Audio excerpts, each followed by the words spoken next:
Hagai, toko voalohany.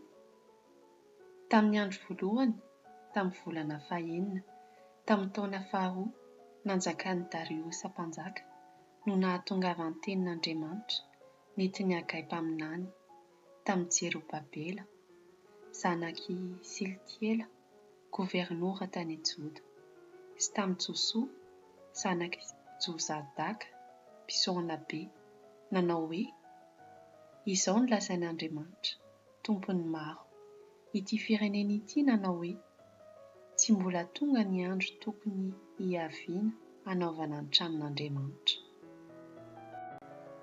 Dia tonga ny tenin'Andriamanitra nentiny Hagai mpaminany nanao hoe: moa andro tokony hitoeran'ny tenanareo ao amin'ny tranonareo misy valindriana va izao? Kanefa rava ity trano ity? Koa izao no lazain'Andriamanitra, tompon'ny maro, hevery ny lalànareo. Efa namafy be ianareo, nefa kely no taonina. Mihinana ianareo, nefa tsy voky. Misotro ianareo, nefa tsy afa-po. Mitafy ianareo, nefa tsy misy mafana. Ary izay mahazo karama, dia mahazo karama atao an-kitapo laoka. Izao no lazain'Andriamanitra, tompon'ny maro, hevery ny lalànareo.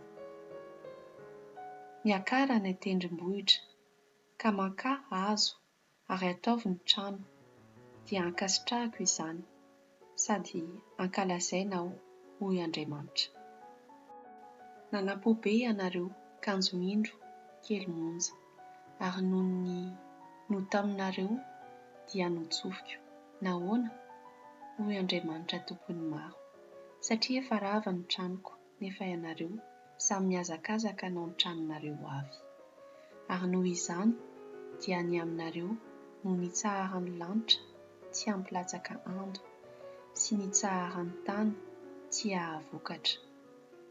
Ary niantso ny fahamainanao hamely ny tany, sy ny tendrombohitra, sy ny vary, sy ny ranom-boaloboka, sy ny diloilo, sy izay vokatry ny tany, ary ny olona sy ny biby fiompy, mba amin'izay rehetra efa nisasaran'ny tanana.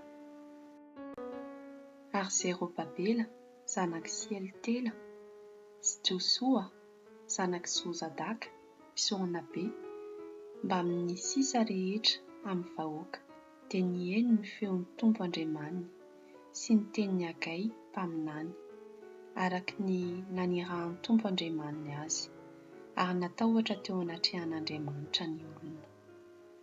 Ary nambarany Hagai, irak'Andriamanitra, ny teny nampitondrain'Andriamanitra ho amin'ny olona nanao hoe: izao no momba anareo, hoy Andriamanitra.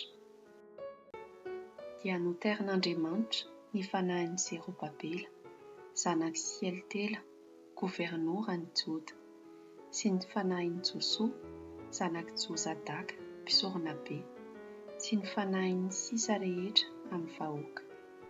Ary dia avy izy ka nandrafitra ny tranon'Andriamanitra, tompon'ny maro, Andriamanina, tamin'ny andro faha-efatra amby 20 tamin'ny volana fahaenina, tamin'ny taona faharoa nanjakan'i Dariosy.